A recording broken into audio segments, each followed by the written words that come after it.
Fala galera, beleza? Espero que esteja tudo em paz com vocês. Olha só, essa semana eu fui assistir o filme A Cabana, excelente filme por sinal, e um filme que está causando bastante polêmica, né? Especialmente no meio evangélico, naturalmente, como sempre o meio evangélico é quem mais traz questões, porque o evangélico em si ele é questionador, né? Apesar dele ter uma fé sólida, ele é questionador. E aí a polêmica que envolve é se o filme é bíblico, se o filme não é bíblico, e assim vai, se tem heresias, se não tem heresias e tal. Então eu gostaria de deixar aqui minhas impressões para vocês, tá bom?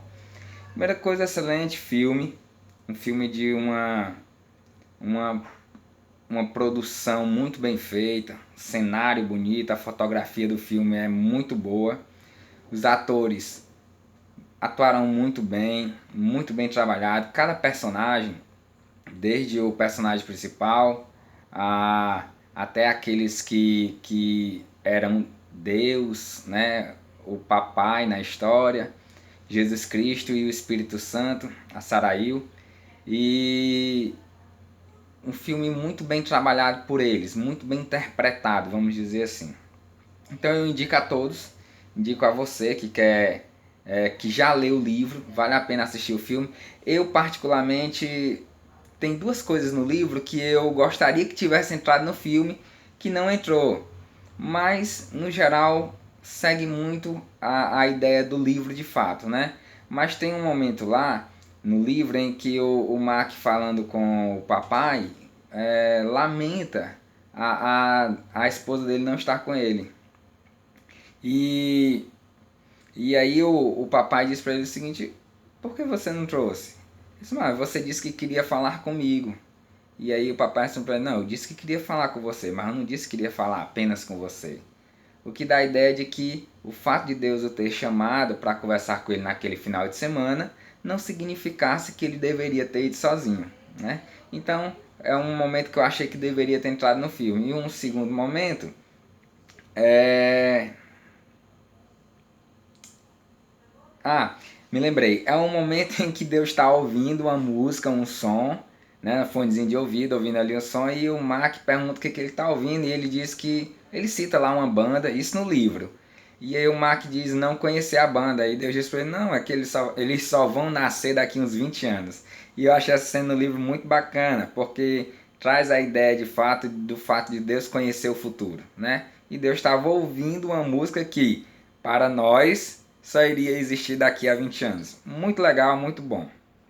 Enfim, voltando, saindo da ideia do filme propriamente dito, e entrando assim na parte da polêmica propriamente dito, algumas coisas. Uma, a grande polêmica é o fato de ser Deus uma mulher, né?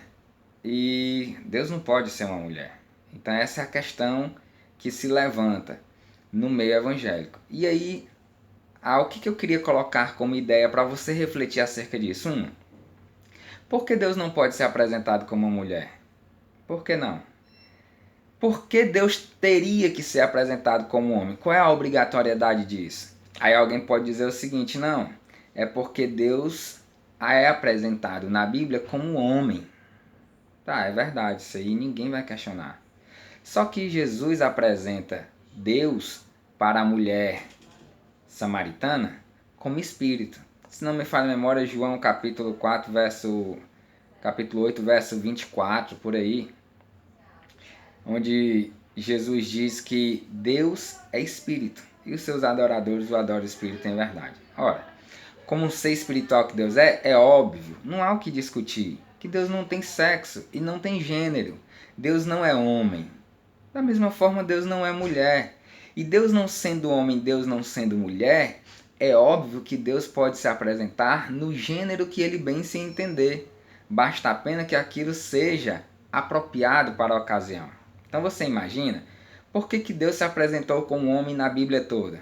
Ora, a Bíblia é um livro que se inicia lá no povo de Israel, no povo hebreu, um povo numa cultura altamente machista, em que o homem é sempre o dominador. Você acredita mesmo que Deus seria recebido pelos homens daquele tempo se ele tivesse se apresentado como uma mulher? É óbvio que não. Então Deus, na sua grande inteligência e sabedoria, se revela aos homens daquele tempo como um homem. Não apenas um homem. Deus se revela como um homem guerreiro, um homem forte, um homem de guerra, que vence batalhas, para que isso pudesse gerar um relacionamento. Na história do livro, Mark, pelo menos é o que é apresentado lá no filme, ele é espancado na infância, o pai dele batia na mãe dele, ele apanhava do pai por motivo nenhum, o pai era um alcoólatra, enfim. Ele tinha um trauma com o seu pai. O relacionamento que ele tem com o seu pai é o pior possível. E isso justifica facilmente o fato de Deus se apresentar para ele como uma mãe e não como um pai, já que a pessoa por qual ele tinha afeto e por quem ele tinha carinho e poderia gerar um relacionamento que lhe trouxesse mudanças interior seria a sua mãe e não seu pai. Não entendo de fato porque as pessoas se prendem a esse quesito bíblico, tá? Não entendo de fato porque as pessoas se prendem a esse quesito bíblico. Não estou dizendo que não é bíblico Deus ser homem, tá lá escrito. Eu estou dizendo que não é uma obrigatoriedade Deus ser homem. Num filme, por exemplo, ou num livro, ou em qualquer outra coisa. Porque Deus não é homem. Deus é Deus, Deus é espírito. E como espírito ele pode se apresentar como um filho, como uma criança, como um animal, como uma mulher, como um homem. Não importa. Deus pode se apresentar como ele bem entender, como ele bem quiser. E isso vai naturalmente depender do contexto. Sabe o que me deixa mais intrigado? É porque isso é um problema na mente dos evangélicos, né? Toda essa cena. E acrescenta-se a isso, no caso do filme, o fato de que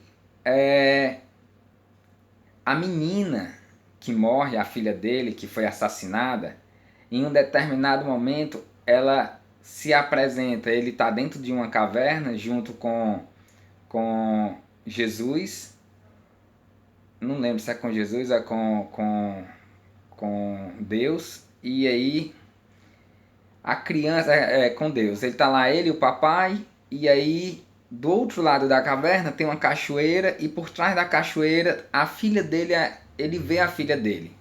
A filha dele sabe que ele está ali, e mas ela não pode nem ouvi-lo e nem vê-lo, mas ele pode ver a criança. E isso, para a visão bíblica, é um problema, para a visão evangélica, é um grande problema, porque traz uma ideia do espiritismo, né? O que é uma doutrina contrária à doutrina bíblica e cristã e evangélica. Mas eu não entendo muito, o meu conflito nesse sentido com os evangélicos é o fato, eu quero ressaltar, eu sou evangélico, tá bom? Só para deixar claro.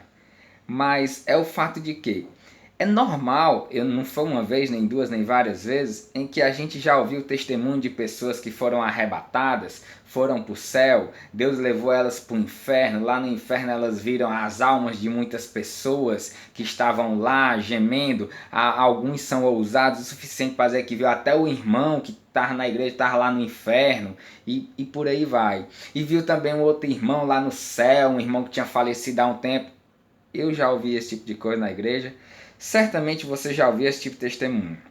A igreja pega fogo quando escuta esse tipo de coisa. A igreja vibra e exalta e dá glória a Deus e fala em línguas estranhas e tudo isso.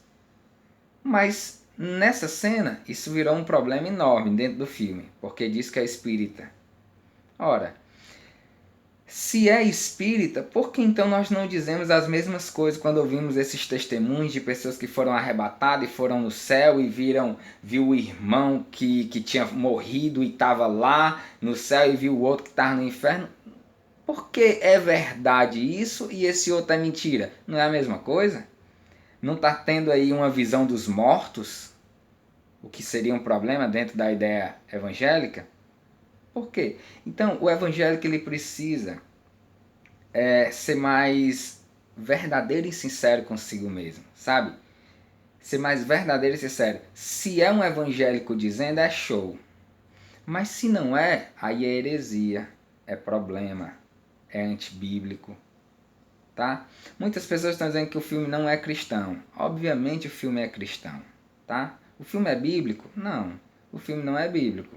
O filme não é de modo nenhum bíblico, mas é cristão. Porque a essência do cristianismo está na pessoa do Cristo. E a essência da pessoa do Cristo está naquilo que ele pregou. E o que ele pregou tem como resumo trazer o homem numa reconciliação com Deus, fazer com que o homem se reconcilie com Deus através do arrependimento dos seus pecados e através do perdão dado por Deus mediante a graça de Cristo Jesus, nosso Senhor. Essa é a essência do Evangelho. E é exatamente essa a essência do filme. O filme trata exatamente da reconciliação do Mac com o papai, com Deus no caso, através do perdão do seu pai, que um dia ele maltratou, e o perdão daquele que assassinou sua própria filha. Então essa é a essência, pode falar de muitas outras coisas o filme, mas essa é a essência do filme. E essa essência é totalmente bíblica, é totalmente cristã, não tem como fugir disso. Ah, mas não foi um filme feito pelos evangélicos, aí é outra história. Eu não vou discutir, mas o filme é bíblico nesse sentido e é cristão também, dentro da sua essência. Tá bom? Não sei se tem mais alguma coisa que eu possa acrescentar, mas basicamente é isso. Assista o filme. Assista o filme e esteja preparado para ser, de algum modo, a depender da sua situação, impactado pelo filme, porque ele é bastante confrontador. É bastante confrontador. Talvez seja até uma necessidade que você tenha, né? A de ser confrontado a partir de perguntas sábias, de perguntas inteligentes, de colocações interessantes que tem lá dentro do filme. Então, basicamente isso, são essas duas polêmicas. O fato de Deus ser uma mulher, o fato do Mark ter visto lá uma criança, né? Ter visto sua filha morta. Também tem o fato de que o Espírito Santo também é uma mulher, né? Saraí, o nome dela, também é uma mulher, o Espírito Santo. O que também traz o mesmo problema e o mesmo questionamento relacionado ao fato de Deus ser uma mulher. E é interessante, de 100 comentários ou postagens que eu vejo relacionado a esse filme, tem o fato de que Deus é uma mulher. Quase ninguém questiona o fato do Espírito Santo ser uma mulher. Como se o Espírito Santo não fosse lá tão importante ou, de repente, não sei o que se passa. Mas existe isso no meio evangélico. Deus é, acima de tudo, um ótimo relacionamento com Jesus Cristo, e o Espírito Santo geralmente ele é meio que colocado de lado, que é algo que nós evangélicos precisamos trabalhar ainda, o relacionamento do Espírito Santo conosco mesmo, né? É bem normal a gente fala com Deus todos os dias, oh meu Deus, meu Pai, obrigado Jesus Cristo e tal, papapá, e geralmente nós esquecemos do Espírito Santo. Mas é bom a gente lembrar um pouco mais dele, até porque é ele quem está conosco hoje, nos consolando e gemendo diante de Deus por nós, intercedendo em nosso favor. Então, mas não se discute muito o fato dele ser uma mulher, mas ele também é uma mulher dentro do filme, tá bom? Então, pessoal, basicamente isso. Se você quer fazer seus comentários acerca também disso, criticar o que eu estou falando, fica à vontade, aqui embaixo você pode criticar, você pode comentar. Se você acha que eu falei alguma heresia, alguma mentira, alguma coisa indevida, não tem problema, você pode colocar aqui embaixo. Se você acha que eu falei alguma coisa que faz sentido, que é correto, que é coerente, coloca aí, concorda, tá bom? E se gostou do vídeo, dá o seu like, tá bom? Dá o seu like aí, curte o nosso canal, tá bom? Aqui o canal, ó, Simplificando a Bíblia, tá bom? Deve estar aparecendo ao contrário aí no vídeo, Simplificando a Bíblia. Tá bom? Ou você pode também, nesse canal aqui, ó, Proseando Coisas, tá bom? Esse canal aqui é um canal bem vasto, falo de vários assuntos, mas esse aqui especificamente de temas religiosos. Então, você vem aqui no Simplificando a Bíblia, esse vídeo vai estar aqui, tá bom? E aí você pode se inscrever no nosso canal para ver outros vídeos também, tá? Um abraço, fique em paz e até a próxima.